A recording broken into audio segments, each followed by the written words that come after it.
Across much of ancient Asia, women were expected to remain in the shadows as obedient daughters, dutiful wives, and silent mothers. Power, warfare, and the fate of nations belonged to men.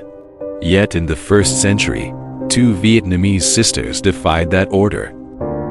As their homeland suffered under the harsh rule of China's Eastern Han Dynasty, Trung Trac and Trung Nay rose against the mighty empire. When Vietnamese people speak of the Trung sisters today, it is with deep pride and admiration. The 13th century historian Le Van Hu, compiler of Vietnam's first national chronicle, praised them in words that still resonate. Trung Trac and Trung Nay were women, yet with a single call to arms, they roused the districts of Jujan, Rinan, Hepu, and 65 fortresses beyond the southern frontier. Establishing a nation and proclaiming themselves rulers came to them as easily as turning a hand. Alas, from the fall of the True dynasty until the rise of the Gu dynasty, for more than 1,000 years, the men bowed their heads and served the northern invaders. Should they not feel shame before the 2 Trung sisters, who were merely women? If you enjoy stories of courage and rebellion like this, remember to like, subscribe, and ring the bell so you never miss the legends that shaped our world. Now, let's journey into the uprising itself and discover how the Trung sisters became Vietnam's first national heroines. Historical context of Vietnam under Han domination. Around 204 BC, a Chinese-born former Qin general named Zhao Tu defeated An Yung Vung, the last ruler of the ancient Vietnamese kingdom of O Lac. He then merged O Lac with China's southern commandery of Nan Hai and founded a new realm called Nan Yu, proclaiming himself King Wu of Nan Yu. After nearly a century of rule, the kingdom of Nan Yu was conquered by China's Han dynasty in 111 BC, and its territories were absorbed into the Han Empire. The lands of Old O Lac were reorganized into 3 districts, Jiaozi, Zhujian, and Rinan, which together with 6 southern districts of China formed a larger administrative unit known as Jiaozhou.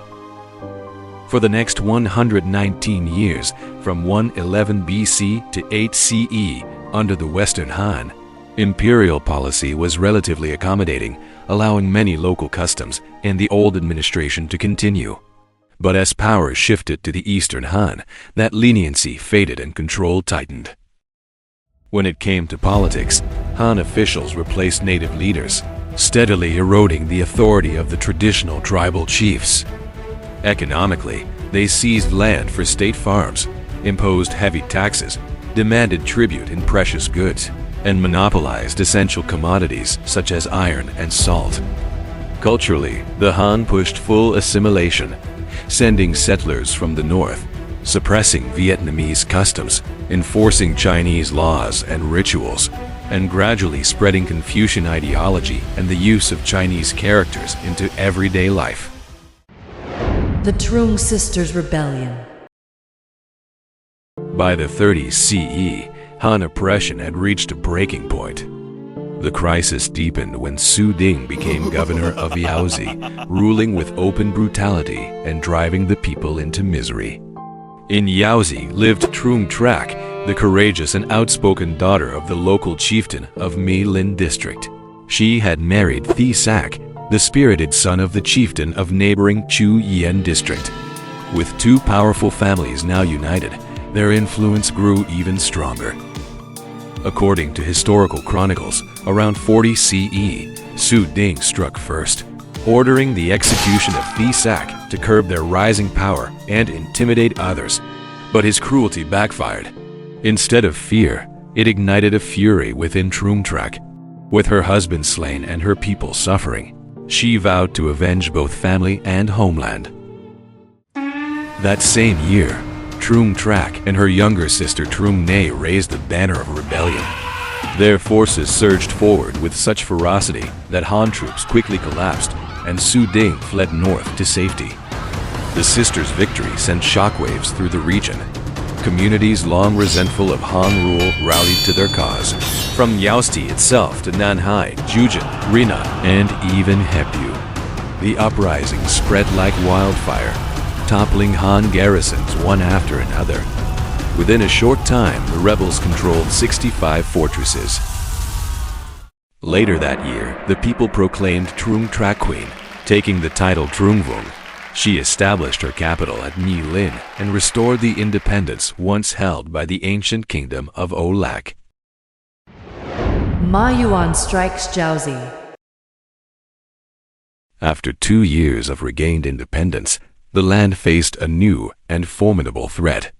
In 42 CE, the Eastern Han Court appointed Ma Yuan as Fubo general, sending Liu Long as his deputy, and dispatched a massive army to crush Queen Trung.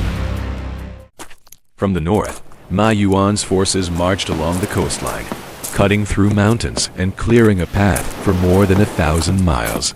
They finally met the forces of Queen Trung near Langbak, where the two armies clashed. Here, the rebels fought with all their might to repel the invaders. But Ma Yuan was a seasoned general commanding a large and well-trained army with coordinated naval and land forces.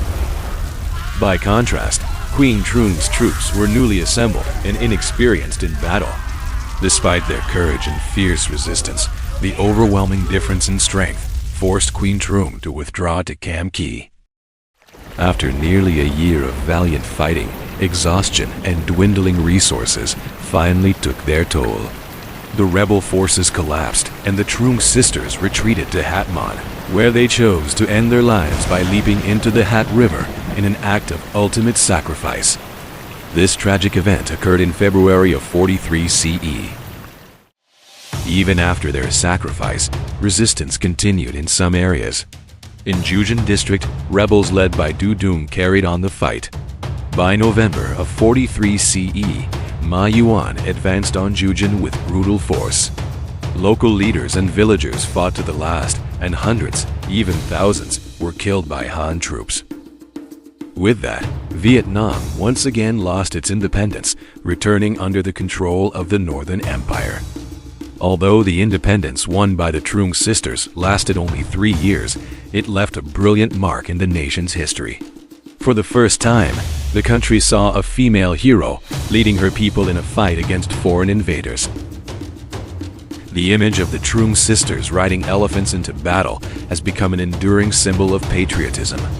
This legendary resistance is a lasting reminder to future generations of the value of independence and freedom.